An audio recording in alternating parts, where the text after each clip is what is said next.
Now let's take a moment to have a little candid conversation about why it's so important to make a mood board.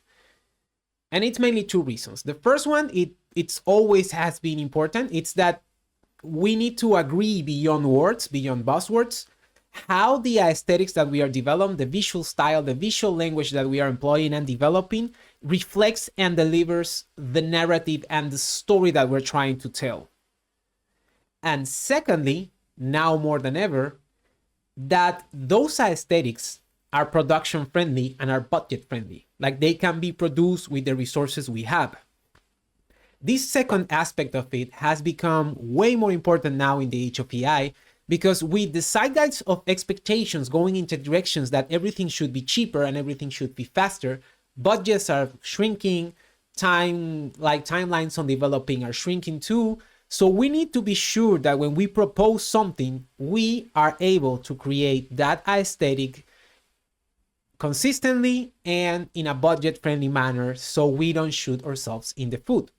So the idea of that, or mood boards, shouldn't be no longer just things that we pull out of the internet, but things that we actually tested that we can produce with Midjourney, should be at the forefront of generating like proposals for clients when we're talking about choosing a visual direction, because we want something that we can reproduce without too much problem. That's why we have different layers of production to get to a style.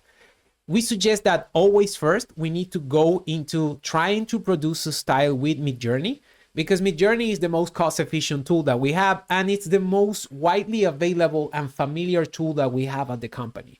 If the client chooses an aesthetic that we can produce with Midjourney, we can create a Midjourney room. Almost anyone in the company in SPS services can get involved with producing graphics like this. In a second stage, if this is not possible because we literally cannot get this thing working with Midjourney, we move into Recraft, where we can share a license and like we can train a little model and produce. But this knowledge is already a little bit more limited than using Midjourney, and it involves a little bit more cumbersome of access to the tool.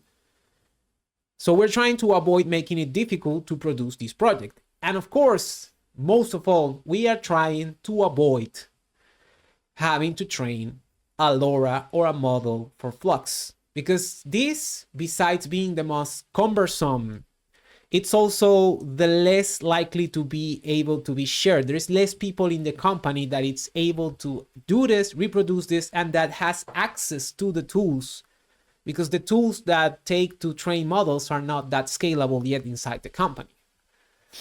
So creating a mood board right now, it's not just about how we condense the visual story, which is of course a very big decision. It's about how we can guarantee that the team that is going to produce this can do something feasible. And I'm gonna take you through a little case that reflects like when all of this involves a lot of exploration, because expectations have been set without actually testing the feasibility of a thing. So we recently did this video project for like Outdoorsy, where we created an animated ad that looks 3D.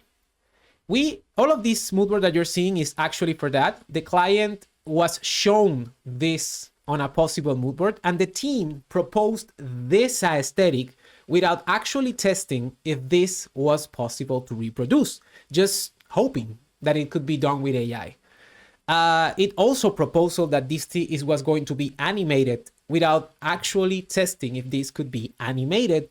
And then they had like a development timeline of like a week. And this was actually like a very nightmarish scenario, because they set the expectations for the client of having this particular and exact aesthetics and to actually have like very complex animation without knowing if anything of that is feasible, and then throwing that into a SP lab, like, go do it. We actually tried to like push the project into another direction and say to the client, okay, we can produce this with different aesthetics, but apparently the client, it's a very aggressive person that intimidated the team, that were because of the way the team reacted, and just kept pushing to get this particular style. So we actually had to train a LoRa for the model, correct it several times, and then find different models for animation, because none of our normal tools work to create animation with this to actually get something working. And this was only possible to solve because I took the project, and personally, well, I am on research and development for this, and I had access to all the tools. But normally, this probably would have ended up on an escalation with an SP that hasn't had the space to go into all of the tools that I had gone and all of the experience that I had done just being like on research, because I did a lot of like problem solving on the road. So when you're doing a mood board and you're ensuring that every aesthetic there, it's reproducible with the tools we have, if it's Midjourney, if it's Recraft, you are not only looking out for like creating like a very visually appealing product, looking out for the client in the sense that the visual narrative reflects the story that they want to tell.